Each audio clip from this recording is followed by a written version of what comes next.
Et c'est notre premier débat ce matin avec vous, Franck Louvrier. Bonjour. Bonjour Jean-François Killy. Vous êtes le maire Les Républicains de La Baule-Escoublac, mais également vice-président en charge de l'économie de la région Pays de la Loire et le président du comité régional du tourisme. Vous avez publié d'ailleurs cet été, vous faites comme Nicolas Sarkozy, vous publiez l'été un ouvrage, un essai, Ce qu'il me reste à faire, édité par Librinova. Nous en dirons quelques mots. Franck Louvrier, d'abord sur le bilan touristique et les premiers éléments dont vous disposez. Dans les Pays de la Loire, il dessine une sorte de tendance nationale. Est-ce que les Français sont partis en vacances, Franck Louvrier ? Oui, les Français sont partis en vacances, sachant quand même qu'il n'y a que 40% de Français qui ne partent pas en vacances en France. Et il faut bien sûr axer notre politique nationale à l'endroit de ceux qui ne peuvent pas partir. Mais c'est une saison, et c'est la première année que je vois ça, depuis le temps que je suis bien évidemment l'économie touristique, c'est une saison estivale très contrastée. C'est-à-dire qu'on a eu des touristes et des excursionnistes. Les excursionnistes, c'est ceux qui viennent à la journée. Les touristes, c'est ceux qui dorment au moins une fois sur leur lieu de vacances, en nombre.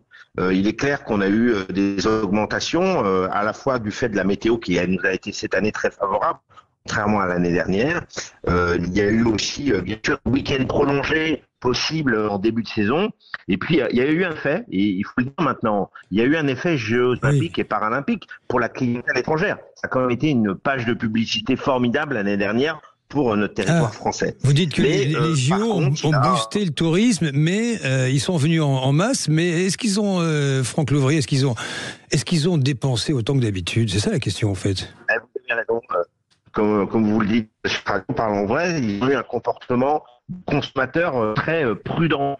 Ils fréquentent nos restaurants, mais solides dans leur consommation. Il y a à la fois parfois une absence de prise de petit déjeuner le matin pour faire des économies. Il y a du vin qui est pris, mais à moindre prix. Et puis, pour parler de la Bretagne et de la région des Pays de la Loire, parfois en dessert, c'est une crêpe sur deux. Donc on se partage même la crêpe de dessert.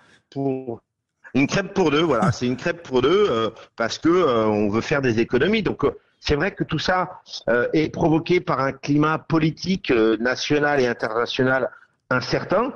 Et puis, il y a une volonté de vouloir faire des économies parce que le pouvoir d'achat des Français a diminué. Et ils ne veulent pas se priver de vacances, mais ils se privent de certaines réjouissances culinaires. Alors, Franck Louvrier, vous parlez du climat politique, justement. Je vais vous faire réagir, vous savez, à cette information qui choque tout le monde ce matin. Je rappelle quand même, pour ceux qui nous rejoignent sur l'antenne de Sud Radio, Portet Puymorin, c'est dans les Pyrénées-Orientales, ce gérant de parc de loisirs qui refuse l'accès à 150 jeunes vacanciers israéliens. C'est pour cela qu'il les refuse, des jeunes de 8 à 16 ans. Il dit en garde à vue, parce qu'il a été interpellé, en raison de convictions personnelles. Comment vous réagissez à ça, vous, qui êtes maire d'une ville touristique balnéaire, Franck Louvrier ?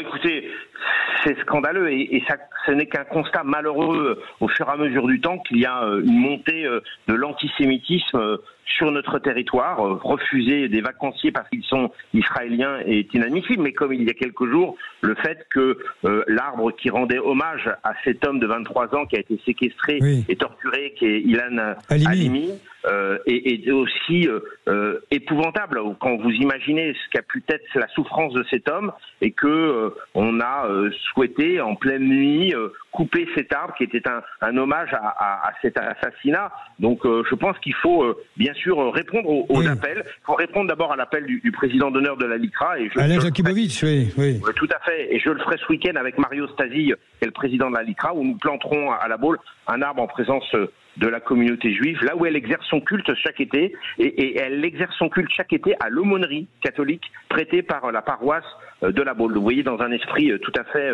d'élargissement et de rassemblement. Donc vous dites, Franck Louvrier, que les touristes, ils ont moins consommé parce que effectivement il y a cette baisse de pouvoir d'achat. C'est votre concept de la crêpe une crêpe pour deux, mais il y a aussi quelque chose de l'ordre du climat anxiogène que traverse le pays. Oui, et qui est parfois un peu provoqué par le gouvernement. Quand on annonce en plein été sous forme de podcast qu'il va falloir faire des économies, vous imaginez bien que ça crée un climat qui n'est pas favorable à la consommation. Quand on nous explique aux professionnels du tourisme qu'il va falloir qu'ils suppriment un jour férié, alors qu'on sait bien par exemple que le lundi de Pâques est un jour essentiel pour l'économie touristique française. C'est à la fois le premier jour de l'économie balnéaire, c'est là où les gens commencent à changer leur orientation de vacances et en allant vers les côtes, et c'est un des derniers week-ends où l'économie de montagne clôture sa dynamique touristique d'hiver. Donc vous voyez, faut qu'on fasse attention parce que l'économie touristique française, c'est la première. Elle est fragile et donc il ne faut pas la mettre en insécurité totale. Oui, il faut préserver ce joyau ces joyaux que sont les sites touristiques et il y en a un nombre infini dans notre beau pays, Franck Louvrier. Vous publiez Ce qu'il me reste à faire, c'est un petit livre destiné aux Baulois et aux Bauloises, parce que vous êtes en campagne pour votre propre réélection, j'imagine déjà. Dans ce livre, vous parlez de la vie locale, vous parlez justement de cette station balnéaire, la Baule-Escoublac. Je dirais qu'il y a quoi ? Il y a 18 000 habitants l'hiver, c'est ça ? Oui, et 180 000 l'été. 10 fois plus l'été. Et c'est plus une ville balnéaire qu'une station, parce que c'est vrai que c'est une économie sur tout le long de l'année. Puis j'ai souhaité aussi donner un petit peu nos émotions, nos confidences d'un maire et d'une équipe municipale au fur et à mesure du temps, parce qu'on découvre sur un premier mandat, bien sûr, une situation. On sait que les maires aujourd'hui sont à la fois ceux qui sont les plus appréciés en France comme élus, mais c'est aussi ceux qui abandonnent le plus, notamment sur mon département, qui est celui où il y a le plus grand nombre de démissions de conseillers municipaux. Donc je pense qu'il faut aussi, dans un esprit de transparence et de pédagogie, expliquer ce que c'est que la responsabilité municipale, qui est essentielle. Alors vous avez dit tout à l'heure que je faisais comme Nicolas Sarkozy, c'est-à-dire que je sortais un livre en plein été. D'abord, pour le maire d'une ville balnéaire, c'est tout à fait logique. Et puis c'est vrai que parfois on est un peu plus disponible pour lire l'été. Comme le disait l'ancien président de la République, c'est toujours bien de sortir un livre entre les bouées et les pelles. Je pense qu'il faut aussi s'appliquer cette jurisprudence à un moment donné où la lecture parfois est laissée un peu de côté. Tout dernier mot, puisque je vous ai en ligne, Franck Louvrier, vous avez longtemps été le collaborateur, vous l'évoquez à l'instant, de Nicolas Sarkozy, de Neuilly-sur-Seine à l'Élysée. Vous avez tout fait, vous. Quel conseil vous donnez à Louis Sarkozy, le fils que vous avez connu enfant, bonne chasse mon papa, et qui se lance officiellement dans la bataille municipale à Menton? Oui, je l'ai connu au comme trois pommes. C'est vrai que pour moi, c'est pour lui aussi, je pense, une aventure. Et j'ai le sentiment qu'il a choisi la difficulté.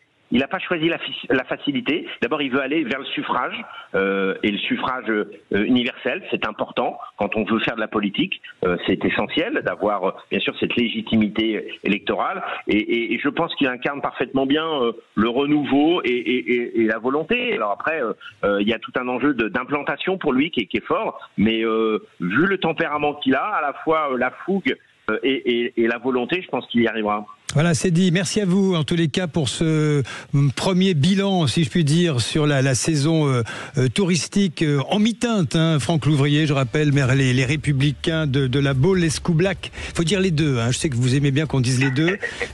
Vice-président en charge de l'économie de la région des Pays de la Loire et président du comité régional du tourisme, auteur de Ce qu'il me reste à faire, édité par Librinova. Merci Franck Louvrier. Dans un instant, notre deuxième débat, 0826 300 300, vous nous appelez, vous réagissez. Vous savez, c'est l'échec de la négociation entre l'Europe et les États-Unis pour exempter les vins et spiritueux des 15% des droits de douane de Donald Trump. À tout de suite.